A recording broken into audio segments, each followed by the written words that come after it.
Yes, my people, hope you're doing well. So it's actually the third or fourth time I've tried recording this because for some reason my mind's just not functioning right, which kind of defeats the purpose of an unfiltered video. But hopefully this is the one. So it's currently 11 p.m. I can't even get my words out. It's 11 p.m.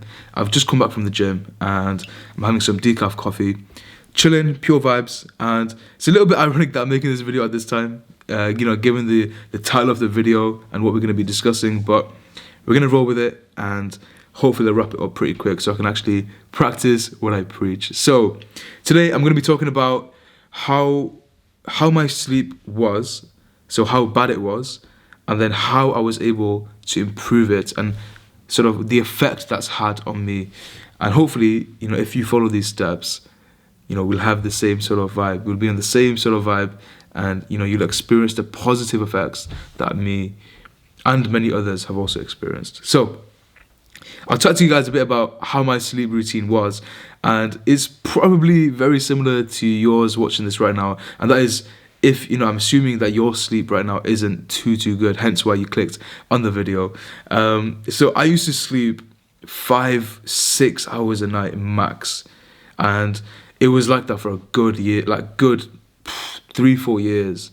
I never really had a sleep routine. I'd go to sleep whenever I felt tired, and I'd wake up whenever I felt ready.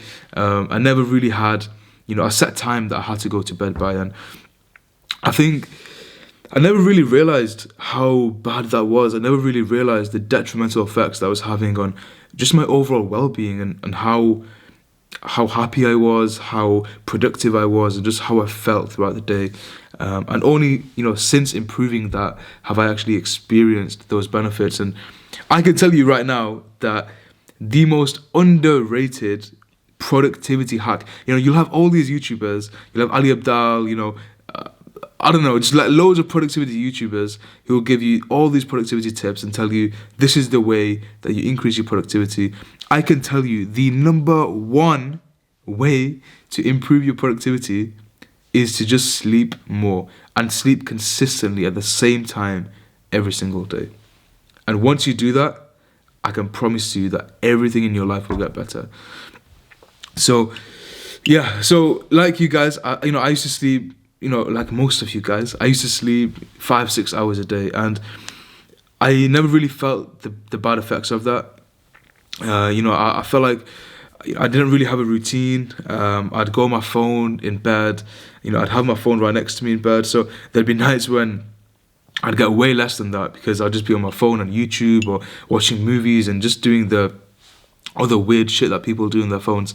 And I think what would happen is I'd wake up and I'd just sort of firm the day and I'd just have coffee and sort of just pretend like everything was okay.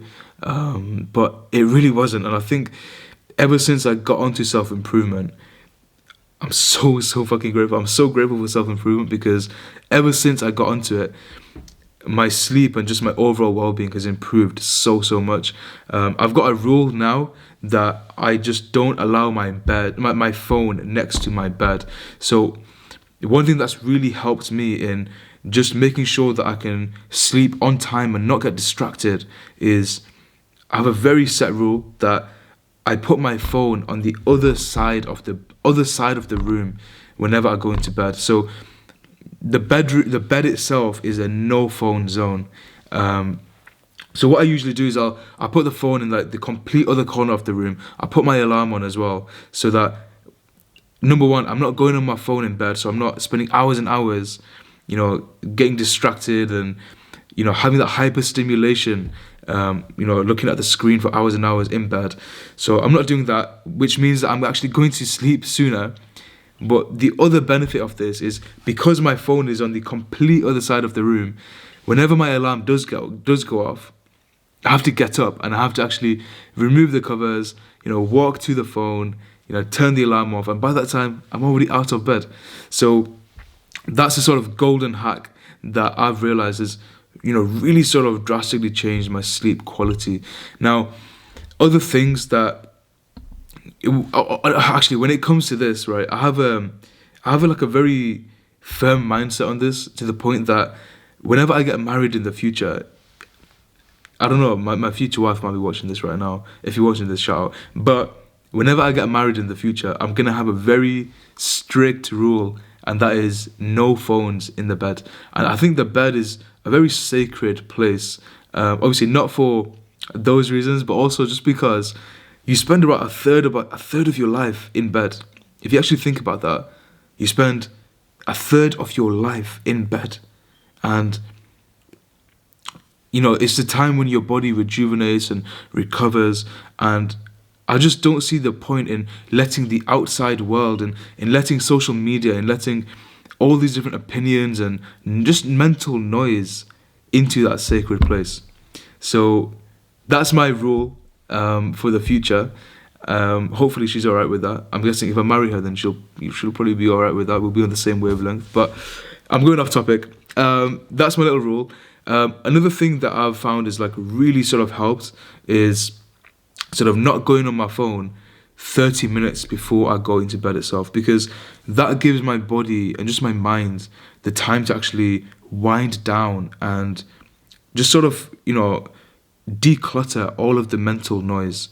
Because if you're going on your phone right up until the point you go to bed, when you are in bed, you're going to have that residual sort of, just the residual noise in your brain. You're going to have all those thoughts from the day just rushing through your mind, and it just takes a lot longer to go to sleep that way. So my tip is that just try to limit your device time. Just try to limit going on your devices at least half an hour before getting into bed itself. So just gives your body that time to just sort of declutter and just get rid of all that sort of stuff in your mind. So again, it's quite late, so I've got little notes on the side of things I want to talk about. Oh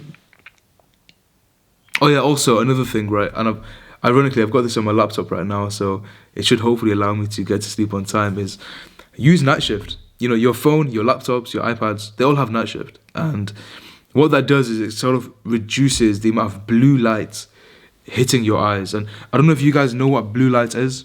It's essentially just a form of UV light. Not UV, it's a form of light that when it hits the eyes, it kind of it triggers your mind into staying more awake. And the actual sort of issue with that is, if you're just absorbing all this blue light just before you go to bed, then your mind isn't ready to go to bed. So let's say that you don't follow the rule of not going on your device 30 minutes before, then just make sure you use night shift. Make sure you limit the amount of blue light hitting your eyes. Or you can also wear blue light blocker glasses. I don't know how expensive they are. I've never really looked into it, but I know they exist, and you can buy those as well. And another thing that you can do to actually improve the sort of overall quality of your sleep and just the environment that you sleep in is to get blackout curtains. Now, I've never really needed it. I've never really used these, and I've never really felt the need for them. But I know that one of my friends uses them every night, and he's reported that it's had a massive improvement on his sleep quality. Kuna? Beji mein record karna paya. Okay. That's my grandma. She just came in. She probably heard me recording, thinking, "Yo, what's this guy doing?" Bless her, man. Bless her. So yeah, basically, you could use blue light glasses, and also blackout curtains. Right, blackout curtains essentially limit the amount of sunlight and just the sort of light outside of your room, from entering your room, and it just creates a pitch black environment, which has been scientifically proven to allow for the best quality sleep and just to allow you to get to sleep better. Now, you guys are probably thinking, Junaid, you've just given all these reasons, all these different ways of going to sleep better and improving your sleep quality in a way. Why do we need to do this? What's the need? I might be functioning fine right now. What's the point? Now, the reason why this stuff is so important, the reason why sleep in general is just so important, is because it's the only time in the day that we don't have that constant stimulus. Now, even you watching this right now, you have a stimulus. That's me, talking and you listening.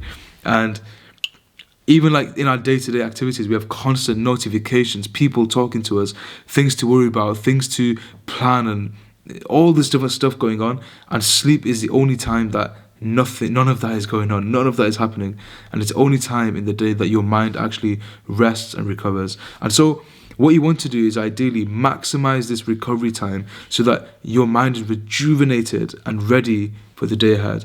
And some of the positive benefits that I've experienced, like I mentioned earlier, just from sleeping better, just from sleeping 7.5, 8 hours a night consistently, I've noticed that my productivity has literally shot up. I don't know the exact science behind it, but all I know is that I wake up and I'm just a lot more sort of ready for the day. I just have that oomph, and I'm just sort of ready to attack the day, if that makes sense. So, like, sleeping more, your productivity is going to improve. Your sort of overall well-being and just how you feel is going to improve. You're not going to feel groggy. You're not going to feel down bad and feel like shit because you're so tired. You're going to feel fresh and energized constantly, and I think that's just really fucking cool. I'll be honest with you, and I'm trying to think what else are the benefits, because I feel like there's so many more, and I'm not really doing it justice to you guys right now.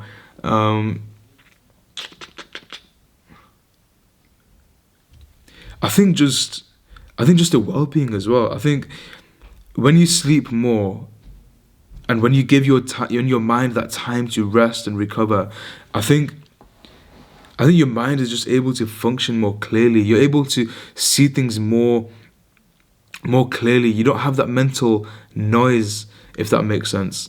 I think that really helps with just being mindful as well, and just seeing things and just being present in the moment. It's very weird. It's a very weird phenomenon. It's really weird that sleep is the thing that allows that, but I think it's quite fascinating. Another thing actually that just came to my mind is that people that sleep less than 6 hours, there's actually been studies on this, but I can't be asked like finding the exact study. But just know that I've read about this. I've actually read about it in a journal. I am a medical student, so hopefully that's a little bit of creds right there. But that the people that sleep less than 6 hours a night consistently, they have a 200% increased chance of having coronary heart disease. So that's a 2 times increase. That literally means that your chances of getting heart disease are doubled. Like, just deep that for a second. Just from sleeping less than 6 hours a night consistently. And think about how many of us that applies to. It's absolutely crazy. And the reason for that, I'll try and keep this simple, is because when you don't sleep enough, your body releases all these inflammatory sort of signals and cascades inside your body. The cells release all these inflammatory proteins and whatnot, and that damages the lining of your blood vessels, which just increases your risk of heart disease. So it's kind of weird that your body is telling you, you need the rest, you need the sleep, because otherwise there's all this inflammation going on, which I think is pretty crazy.